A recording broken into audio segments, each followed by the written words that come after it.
So I'm going to discuss the second shift of January 27th JEE mains exam, and I have received some questions, around 14 to 15 questions from my students. So let's start. So as expected, the second shift is also easy. Now the first question is, does kinetic friction and the static friction depends on the surface area of the contact and the material of the surface? Okay, right. So suppose if we have a block, a cuboid like this, and if it is resting on the surface, and if it is moving, then the kinetic friction will be given by mu times n, where mu is the coefficient of friction. And this mu depends upon the nature of the two surfaces in contact. So we can say it definitely depends upon the material of the two surfaces. But if I place this object like this, like this, right, with less area in contact with the ground, again, if it is moving, still we can say the kinetic friction will be given by mu times n if the coefficient of friction is same. So we can say it depends only on the material. So option 2 is the right answer. Again, a very basic question. Now let us see the next question. If the work function of the metal is 6.63 electron volt, then find the threshold frequency for photoelectric effect. A very easy question. We know that work function is h times the threshold frequency. And here we have given it is 6.63 electron volt. We can convert this into joules. So 1.6 into 10 raised to power minus 19. And we know that Planck's constant is 6.63 into 10 raised to power minus 34. And from here, we can quite easily calculate the frequency, which is 1.6 into 10 raised to power 15 hertz. Right. So the next question, we have given this equation P minus A by V square times V minus B is nRT. And we have to find what is the dimension of A by B square. So can you see this A by V square is subtracted from P. So by the principle of homogeneity of dimension, so we can say the dimension of A by V square will be equals to P, and the dimension of V will be same as B. So A will be PV square, right? Where P is pressure, V is the volume, and we have to find the dimension of A by B square, which is nothing but PV square divided by V. V square, right? Because B is V, and the dimension of B is same as V, so V square, so this comes out to be P. So the dimension of A by B square is nothing but the dimension of pressure. So option 4 is the answer. Now let us see the next question. So we have given statement 1 and 2.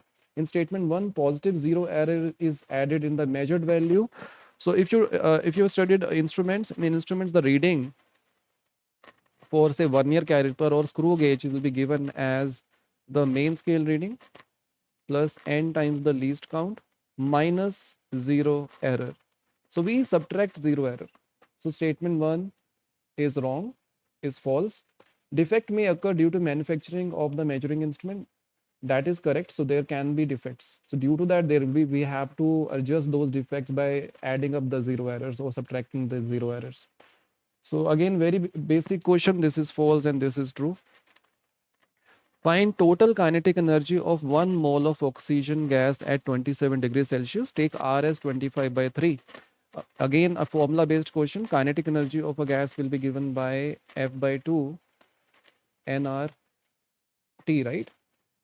So basically, kinetic energy is nothing but the internal energy of the gas. So it is given by this. So where F is the degree of freedom. So for diatomic molecule at low temperature, around room temperature, it will be having 5 degree of freedom. So by 2, N is given as 1, R is 25 by 3, and temperature is 300 Kelvin. So from here, we are getting around 125 by 2 times 100. So this will be 62.5 times 100. So it will be 6250 joules. So that is the answer. So next question is, a particle covers 80 meters in 2 seconds from A to B under free fall. Then distance A from the starting point. Okay, right. So let us consider this as our starting point. And this is the ground. Suppose we have dropped the particle from rest with initial velocity 0. And these are 2 points A and B. And the distance between A and B is given as 80 meters. And the time taken by the particle to cover this displacement is 2 seconds. So, okay, right. So let us take this distance as x. This displacement is x from the starting point to the point A. And we know the acceleration due to gravity, I'm taking g as 10. So if I apply kinematics second equation, s equals to ut plus half at square, from the starting point to a, I can say x will be half g, and let us take the time from starting point to a is t, so t square. Similarly, from starting point to the point b, we can say x plus at is the displacement, which is nothing but half a g. T will become t plus 2 because the time from a to b is 2 seconds. So time from the starting point will be t plus 2, square of that. So this can be written as half into 10, and this will be t square plus 4t plus 4. And from here, half into 10 t square is nothing but x. And then we have 5 times 4, that will be 20t. And then 5 times 4 is 20, and this is x plus 8t. So x will get eliminated. So t will be 3 seconds. Now t is 3, so what is x? So x comes out to be half into 10 times 9, which is 45 meters. So we have to find the distance of A from the starting point, which is 45 meters. Right, so now let us see the next question. One end of the rod of mass 12 kg is resting on the shoulder of the man, and the other end is resting on the ground. Rod makes a 60-degree angle with the horizontal. Find the weight experienced by the man. So let me show you. There is a man,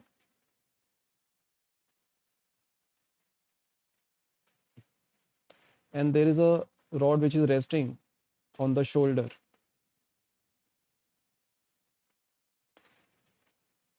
Let us say this is the rod which is resting on the shoulder, and this angle is 60-degree. Now we have to find the weight experienced by the man. So basically they want us to find the normal reaction exerted by the rod on the shoulder of the man. So if I show the if I draw the free body diagram of the rod, there will be a normal reaction in this direction, and there will be a gravitational force in the downward direction, and gravitational force is 120 Newton. I'm taking G as 10. And there will be a normal reaction from the ground. Let us say this is N1, and there will be a friction because this rod is at rest. So there has to be a friction, which will balance the horizontal component of the normal reaction exerted by the shoulder on the rod. Now we need to find this N. So a very straightforward question will be, we can apply rotational equilibrium in this. So the torque about any point will be 0. So let us consider this point B. So if I find the torque about B, so the torque of this frictional force and N1 will be 0. So we're left with only two forces. So the torque of N will be N times this distance L. So N times L should balance the torque of the gravitational force, which is 120 times L by 2 cos 60 degree. Where cos 60, L by 2 cos 60 degree is the perpendicular distance of the line of application of 120 Newton from this point B. So this L will get eliminated. So we have 120 times 1 by 4, and this will be 30 Newton. So that is the answer. Now let us see another question. A particle loses 1/3 of its velocity when it strikes the block and covers the distance of 4 centimeter inside the fixed block. And then find D if D is the distance covered by the particle inside the block and comes to rest. Okay, right. So if I show the diagram for this particular problem, this is the block, and there is a bullet which is entering, particle is entering, right? So just before entering this block, the velocity, let us say, is u, and then when it has penetrated by a distance of 4 centimeter, the velocity decreases, loses 1/3 of its initial velocity, so it becomes 2u by 3, right? So u by 3 has been decreased. It has decreased by u by 3. And let us say at certain, say this point is A and this point is B. At B, the velocity becomes 0, right? The final velocity becomes 0. And we have to find this distance. So this is, say, capital D. So I'm assuming uniform retardation, right, in this case. So if it is uniform retardation from, say, this point is O. So from O to A, there will be a, you can say acceleration will be in the left direction. So we can say u square minus 2u by 3 square will be equals to 2as, which is 4 centimeters, right? So this comes out to be 1 minus 4 by 9 times u square by 8. So this is the acceleration. So this will be 5 by 9 into 8 u square. So that is the acceleration. Now, if we apply kinematics equation between O and B, we can say in U square will divided by 2A, which is 5U square times 8 into 9 will be the displacement, right? So U square will get eliminated. So here we get 4. So this will be 36 by 5 centimeters. So that is the answer of this question. Next, a ring and the solid sphere of same mass and radius slides down on an inclined plane of same angle theta. Find the ratio of their kinetic energies. Of same mass and radius lies down on the inclined plane of the same angle theta. So I'm assuming that we have they start sliding from the same point. So there is a ring and a solid sphere. Now the catch in this question is we have given slides down. So they are not rolling. If they are sliding down, the acceleration will be g sine theta only. If the acceleration is same, both will be having the same velocity at the bottommost point. If the velocity is same, we can say the kinetic energy will be given by half mv square, and both have the same mass. So the kinetic energy will be same. So I would say 1:1. So that should be the answer. Okay, next question. Two bodies having the mass 4 and 5 kgs have same kinetic energy. Find the ratio of their linear momentum. Very basic question. We know that same kinetic energy. We know that p square by 2, say p1 by 2 m1 should be equals to p2 square by 2 m2, because p square by 2m is nothing but the kinetic energy. So from here I can say p1 by p2 is nothing but square root of the ratio of m1 and m2. M1 is given as 4, M2 is given as 5, so that should be the answer. Ratio, we have to find the ratio of their linear momentum. Yes, so this should be the answer. Yes, next. In adiabatic process, pressure of a gas is proportional to cube of the temperature. So pressure is directly proportional to cube of the temperature. We have to find the ratio Cp and Cv. So basically we have to find the gamma value.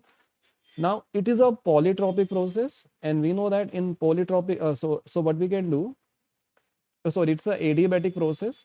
So we can write, and in adiabatic process, what is the relation between pressure and temperature? So P raised to power 1 minus gamma, T raised to power gamma is constant.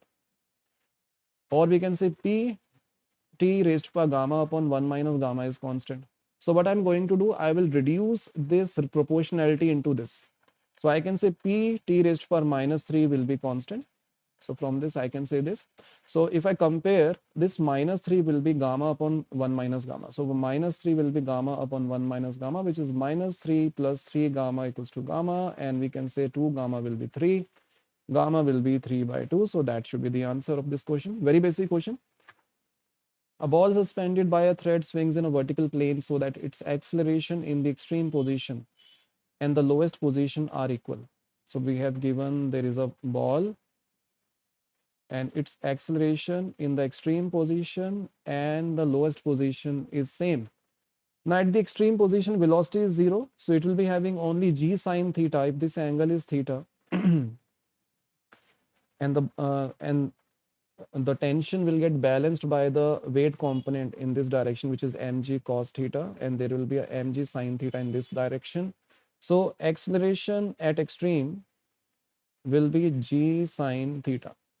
Now at the bottommost point, there will be no tangential acceleration because there is no torque about the point of suspension. So there will be only, you can say, centripetal acceleration, and that will be given by v square by r. So we need to find the velocity at the bottommost point. So we can apply energy conservation of mechanical energy. If I apply that, so there is a decrease in the gravitational potential energy. So there is a loss of gravitational potential energy, which will be mg if L is the length of the string, 1 minus cos theta. So that should be equals to the gain in the kinetic energy. So half m v square. So from here I can calculate the square of the velocity at the bottommost point. So that will be 2gl 1 minus cos theta. So that is v square. If I want to find the centripetal acceleration at the bottommost point, it will be v square by L. So if I divide this by L, so this is the acceleration. So acceleration at bottom will be 2g 1 minus cos theta, and this is same as the acceleration at the extreme position, which is g sine theta. Now let us simplify this. So we have 2 equals to sine theta by 1 minus cos theta, and I can further simplify this. It will be 2 sine theta by 2 cos theta by 2, and 1 minus cos theta can be written as 2 sine square theta by 2. So from here I can say tan theta by 2 will be 1 by 2, and it is a standard angle. So basically theta by 2 will be 53 by 2, right? Because tan inverse 1 by 2 is nearly equals to 53 by 2. So from here I can say theta will be 53 degree. Right? It's not that difficult, but I would rate this question as a moderate difficulty question. Now let us see another question. It is from alternating currents. In series LCR circuit, R value is given, L is given, C is given, and even the frequency is also given. Find the power factor. So we know that power factor is nothing but cos phi, and it is nothing but R by Z, where Z is the impedance, and impedance is nothing but square root of XL minus XC square plus R square. So let us find XL. XL is omega L. Omega is nothing but 100 pi. We have to multiply 50 with 2 pi. You will get the angular frequency. And L is given as 100 by pi. So we can say 10 raised to power 4 ohms will be the XL value. And XC is 1 by omega C. And omega is 100 pi. C is 10 raised to power minus 6 divided by pi. So it is nothing but 10 raised to power 4 ohms. So XL is equals to XC. So we can say impedance is nothing but R. So cos phi is nothing but 1, right? So power factor will be 1. So that is the answer of this question. So if you are going to appear for other attempts, so I would suggest go through all the papers. So it will give you the idea what type of questions will come in the exam. So all the very best for your exam.